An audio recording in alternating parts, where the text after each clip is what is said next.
Out some, get it off the apron. There you go. So now that I've got the 2-door roof and quarter sections on the 4-door body, I need to get this thing welded in place. But before I do that, I've got to absolutely make sure I get this thing aligned the best I can. So to get everything lined up, I'm going to get both doors hung, get them lined up, and make sure they're okay with the hinges and bushings and all. And then I'm going to use that to line up the front section of the roof, the rear section of the roof, and the door jamb. Make sure my gap is good back here, the best it can be. Make sure my gap at the bottom by the rocker is okay. And if I can get the rocker straight, then I should be able to get the top straightened. I can go ahead and get this welded a little bit more so it's not flexing any. Maybe get this to this welded where it needs to be. And then I can make sure my gap is still good. And then I can start welding my inner quarters on the inside. So I got the door put on. I got new bushings in the hinge. So there's no wiggle room in the door at all. Now what I need to do is get my striker lined up, check my gap here, here, and at the rocker panel. So I'm gonna get the door shut and check all the gaps. One of the fender is really, really good. One at the door isn't bad. It's a little bit large, but it's not bad, and but it is even. Part of the door's probably twisted a little bit, like the whole car. All of this right here is fine. That's a little low.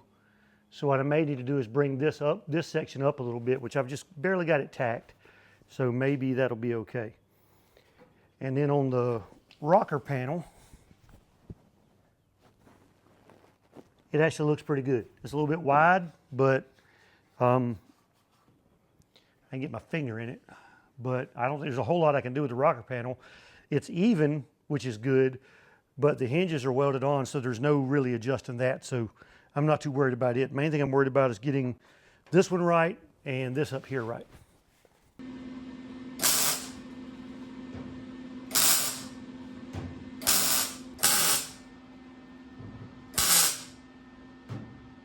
Okay, so I got my doors lined up. Had to go to Summit and get some new door pins because the local parts store didn't have any. So a pretty cool thing happened when I went to Summit. A subscriber saw me and recognized me, which happens from time to time at car shows or races or whatever, but this was at Summit, first time it's happened there. Got him, Aaron came over, introduced himself to me. Super nice guy. We talked for a few minutes, took a picture with him, and all the other people wondering who the heck I was, so it was kind of funny. But I got my door pins, I got a striker for the passenger side, and I headed back home, and we got the doors pretty good. They're pretty good. My body lines, gaps and stuff are, I ain't gonna say they're dead on, but they're really good. All right, so the front is still really, really good. I'm really happy with that. I got the door jamb to close up a little bit, so it was a little bit wider than that.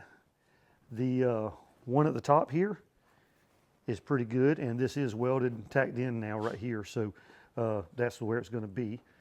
And then down at the rocker panel, it's nice and even across the bottom at the rocker panel. I don't know if you can tell or not. And then my body line right here is lined up, if you can tell. And this door and this quarter panel are the original for the 2-door car. So this door was on the 2-door when I got it. So those should line up anyway. I've got new bushings in the door. It doesn't move, it doesn't rattle around. It's nice and stiff, so that's good. I do have this inner quarter welded in. That one's tacked, but the other side also fits really well. I took the passenger door off of that junk over there and put on this one and got it lined up. Now, the front, I can't do anything about because this fender is smashed and this door is smashed. But I was able to get the body line right here, and then I've got a really good gap right there, and the door is also bent down here too. So this gap down here at the bottom, I'm not too worried about. But my gap at the top is really good. I've started welding the roof skin some. I ran out of gas. I've got some now and been welding on that. But I got a lot of that in there welded up. That down there is welded in, and we're making pretty good progress.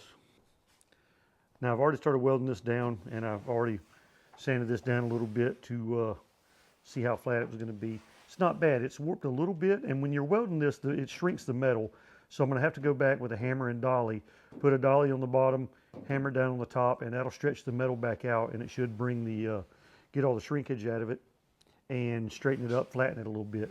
And a lot of people have asked, you know, don't you put a backer or something on it when you butt weld it? And no, because if you do that, you're not going to be able to stretch the metal back out like you need to when it shrinks like that. So hopefully I won't take a lot of filler. I still have to cut this section right here out and get to the inner structure right there and weld that. And I got to do the same thing on the other side.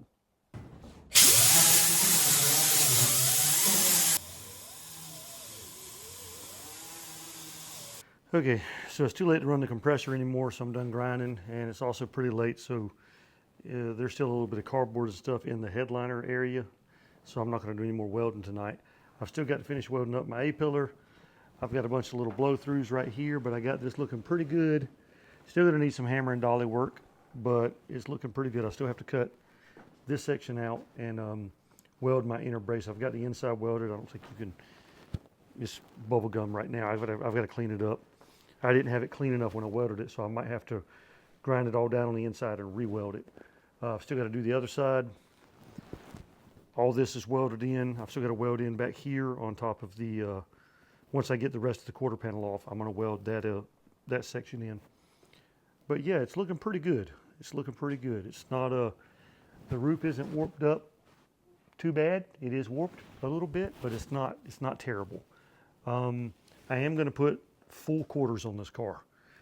There's just no other way around it. Now, I do have a quarter skin over there. I don't know if you can see it, pile of junk I've got. But that skin pretty much is everything from here down. It does not include the sail panel. And there's a couple of problems with that. This inner lip here is pretty much gone. So that doesn't help me out. And then the surface rust on this is pretty bad. So between that, having to patch it in right here and weld to this, I'm not sure how well that would turn out. So putting that thing on is just not an option. Now, one thing I did find out that I did not know. Now, I did realize that my package tray doesn't go all the way up to the inner quarters. I showed y'all that on a video. What I didn't realize is that the 4-door, even though the quarter panel is the same size from here down here, the body lines do not line up. I'm not sure if you can see this on the camera. The body lines are different. I measured this on a 2-door over there in the same spot in line with like the trunk weather strip. And there's a 1/2 inch difference at least between this line and the 2-door line is way down here. I'm guessing that is because the back door is right here and the body line goes up on the back door and goes down at a different angle. I'm guessing that's why the body line is different. Now the shape of the quarter panel back here, from this line down, or from where this line would be, should be the same. So I'm thinking you can still patch in a 2-door quarter panel in the lower section of that. But anything up here, it's not going to be the same. And over here on the passenger side, this whole area is beat in pretty good. You can see the quarter panel's been creased and hammered together, and the taillight panel's pushed in, the trunk panel's pushed in.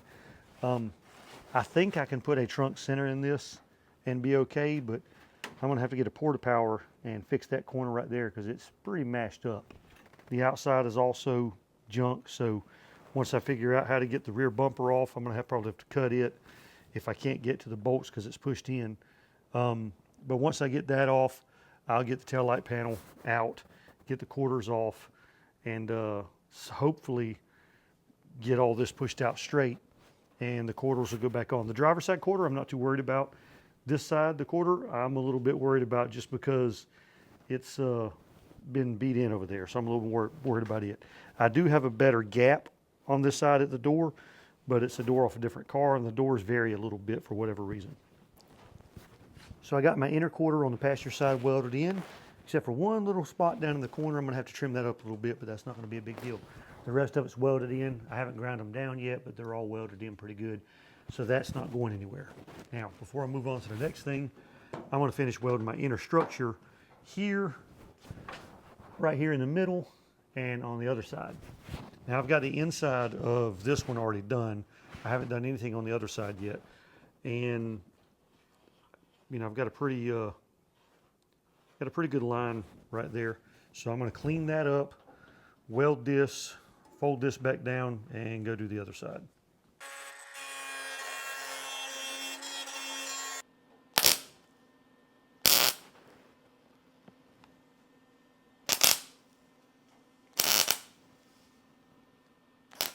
All right, so we got everything welded back together. I got this cleaned up a little bit. Still a bunch of rust down there at the bottom of it. It's a little warped, not bad, but you know, as bad as the roof skin is already with all the rust and stuff, I'm not too worried about a little bit of warping. I'll put as much filler on there as I need to cover it up, hopefully, for the time being. And maybe next month I'll make enough money from YouTube to buy a roof skin. I've already got the quarters for this thing, so we're going to start cutting the quarters off this and get ready to replace them. The trunk pan, tail light panel, deck filler, all of that stuff. Okay, so I've had a lot of comments on this 4-door to 2-door conversion. And, you know, some of them are, you know, most of them are really good. Some of them are critical, and then others are just questions. And one of them being is, you know, why would you cut up a perfectly fixable 4-door? And I didn't. The 4-door that I had, was it fixable? Yeah, but you would have needed another perfectly good fixable 4-door. The top of this one, the roof was rusted. The doors were rusted out at the bottom real bad. There, you know, you'd have to make patch panels for this thing, and you know, and it's still going to be a 4-door plus all the other stuff. Even the panels you could get that were all rusty, it just wasn't worth messing with. And then the 2-door I had, I've told y'all this a bunch. It didn't have a VIN, and the reason I cut it in the middle of the car like that was because when I got it, I wasn't expecting on doing anything like this. So, you know, that's just something I'm having to deal with now. But I'm going to, you know, take 2 rusty cars and I'm going to end up with a rusty car probably. So, you know, that's, I'm not ruining any cars. I don't think I am. Now, I've also had a few people ask me if this car is for sale. Well, it will be, but my buddy Joe has already called dibs on it. Now, if for some reason he can't get it when I'm done with whatever I'm doing with it, then yeah, I'll post a video up and put it for sale. A few people have tried to buy it kind of as it is, but I'm gonna do my video stuff with it first, and then Joe will get the chance to buy it. And if Joe can't do it, then yeah, I'll put it up for sale. All right, and I've had a lot of people tell me how big of a pile of crap this thing is. It's not worth fixing. Well, yeah, I've been saying that from the start. Almost every video about this thing, I've told you how big of a pile of junk it is, and I'm just doing this to prove that I can. So, yeah, I know it's junk. It'll probably be junk when I'm done with it, but it'll be a 2-door pile of junk when I'm done with it, not a 4-door, which was the whole point. Anyway, the biggest question that people keep asking me is how am I going to register it? Well, it's going to have a 4-door VIN, and it's going to be a 2-door body. And some people are freaking out. You know, you're going to jail. You're going to get pulled over. You know, you're going to get arrested. They're going to tow the car, whatever. Well, I live in Georgia. That's not going to be a problem here.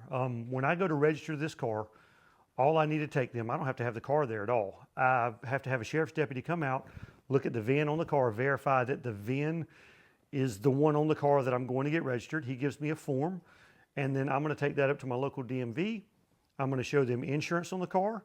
I'm going to show them the bill of sale I have for the car where I bought it, and I'm going to show them the form from the sheriff's deputy where he verified the VIN that is on the car. And they're going to give me a tag, and I'm going to leave there, come home, put the tag on it, and I can drive it. Now, if I get pulled over, and I've got family and friends in law enforcement, and I've also asked some law enforcement that aren't family and friends, just to make sure I'm getting the truth. And in the state of Georgia, the only person that's really going to care is maybe the Georgia State Patrol, but probably not. If it shows up and they ask me, you know, what's going on with it, I'm going to tell them what I did. I'm going to tell them I converted it. And then we'll go from there. But it's probably not going to be a problem. Now, if I end up selling this to someone out of state, other states, it might be a big issue. Here in the state of Georgia, it's not going to be a problem. I'm not going to go to jail. You know, if the issue ever even comes up, I'm just not worried about it. All right, so as far as I'm concerned, it's a 2-door now. Not sure what I'm going to call it. If I'm going to call it anything, I might keep calling it the 4-door. But it's a 2-door now. Everything's welded in place except for the new quarters and the new metal that's getting it. But pretty much everything else is welded up. So the doors open and close like they're supposed to, where they're supposed to. And it only has 2 of them. So I consider it a 2-door. Leave a comment if you have any questions. Like, share, and we'll see you next time.